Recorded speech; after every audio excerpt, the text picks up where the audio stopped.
Hello दोस्तों, इस video में हम देखेंगे कक्षा 8वीं का विज्ञान का मॉडल पेपर जो इस बार वार्षिक परीक्षा में प्रश्न पूछे जाएंगे। तो आप लोग इस वीडियो को अंत तक देखते रहिए। इस वीडियो को सिर्फ वही स्टूडेंट लास्ट तक देखेगा जो परीक्षा में ज़्यादा अंक प्राप्त करना चाहता है, और बाकी लोग वीडियो को बीच में छोड़ सकते हैं। तो चलिए इस वीडियो को हम लोग शुरू करते हैं। सबसे पहले हम लोग देखेंगे बहुविकल्पीय प्रश्न। देखिए, निम्न विकल्पों में से आपको सही उत्तर चुनना है। तो पहला प्रश्न है, निम्नलिखित पदार्थों में से किसमें कार्बन नहीं पाया जाता है। ऑप्शन दिया गया है आपके सामने, कोयला में, चीनी में, रोटी में या नमक में। यदि आपको इसका आंसर पता है तो जल्दी से कमेंट बॉक्स में कमेंट कीजिए। तो इसका राइट आंसर रहेगा नमक में। नमक में कार्बन पदार्थ नहीं पाया जाता है। तो चलिए अगला प्रश्न देखते हैं। अगला प्रश्न है, कुकिंग गैस एलपीजी में किसकी मात्रा अधिक होती है। मीथेन, एथेन, एथिलीन या ब्यूटेन। तो कुकिंग गैस एलपीजी में ब्यूटेन की मात्रा अधिक होती है। ब्यूटेन इसका राइट आंसर रहेगा। अगला प्रश्न है, पवन चक्की में प्रयोग होने वाली ऊर्जा कौन सी है। पवन चक्की में कौन सी ऊर्जा प्रयोग की जाती है दोस्तों। ऑप्शन है सौर ऊर्जा, वायु की ऊर्जा, नाभिकीय ऊर्जा या जल ऊर्जा। तो सही आंसर रहेगा ऑप्शन बा, वायु की ऊर्जा। पवन चक्की में वायु की ऊर्जा प्रयोग की जाती है। अगला प्रश्न है, निम्नलिखित में से रबी की फसल है धान, मक्का, मूंगफली या गेहूँ। तो आपको बताना है निम्नलिखित में से रबी की फसल कौन सी है। यदि पता हो तो कमेंट कीजिए जल्दी से। तो इसमें से इसका सही आंसर है गेहूँ। गेहूँ जो है वह रबी की फसल है। बाकी धान खरीफ की फसल है और मक्का भी खरीफ की फसल है और मूंगफली जायद की फसल है। अगला प्रश्न है, न्यूट्रॉन पर आवेश होता है। न्यूट्रॉन पर किसका आवेश होता है। धन आवेश, ऋण आवेश, कोई आवेश नहीं या इनमें से कोई नहीं। तो दोस्तों न्यूट्रॉन पर कोई आवेश नहीं होता है। ऑप्शन सा रहेगा इसका सही आंसर। अगला प्रश्न देखिए, इसमें रिक्त स्थानों की पूर्ति करना है आपको। पृथ्वी पर ऊर्जा का सबसे बड़ा स्रोत डैश है, यानी कि पृथ्वी पर ऊर्जा का सबसे बड़ा स्रोत क्या है।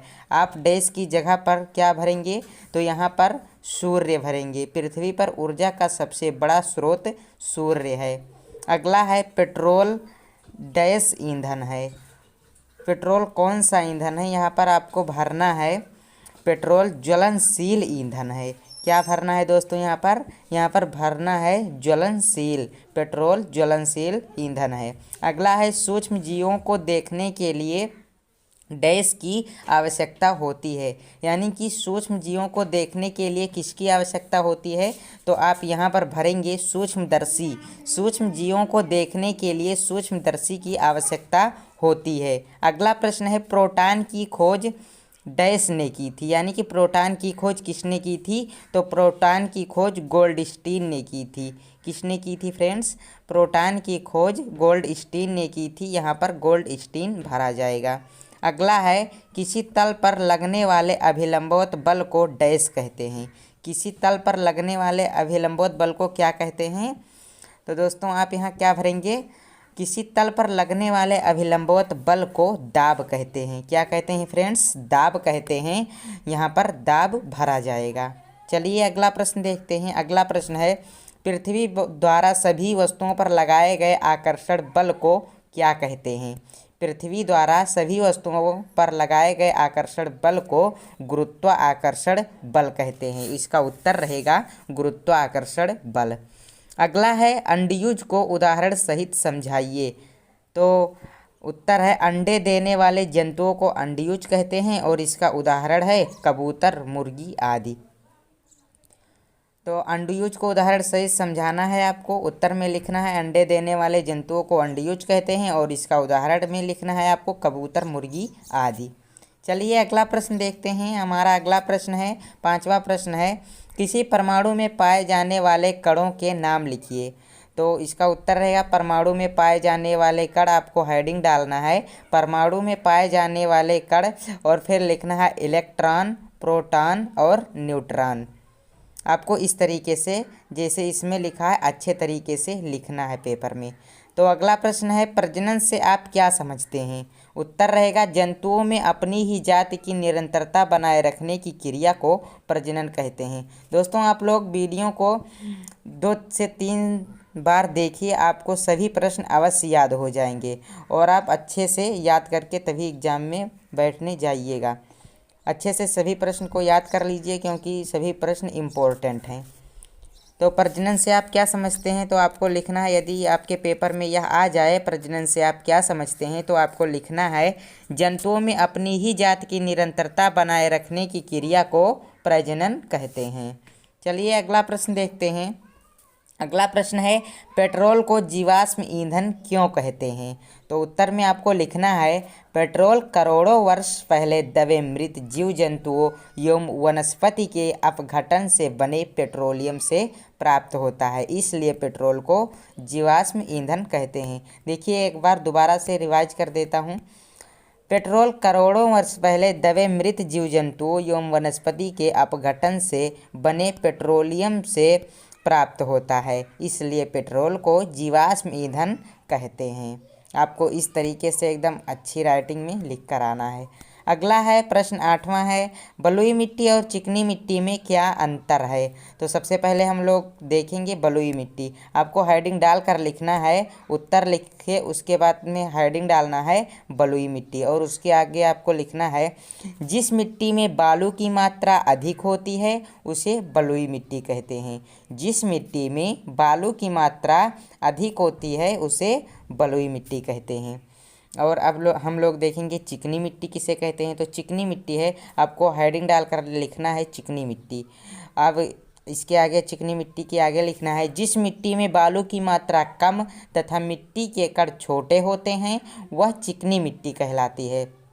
जिस मिट्टी में बालू की मात्रा कम तथा मिट्टी के कण छोटे होते हैं वह चिकनी मिट्टी कहलाती है।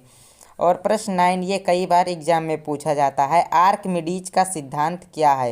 ये 9th में भी पूछा जाता है और 8th क्लास में भी पूछा जाता है, बहुत बार पूछा गया है, इसलिए आप इसे भी याद रखिए। जब किसी द्रव में कोई वस्तु पूरी या आंशिक रूप से डुबोई जाती है तो उसके भार में कमी आ जाती है।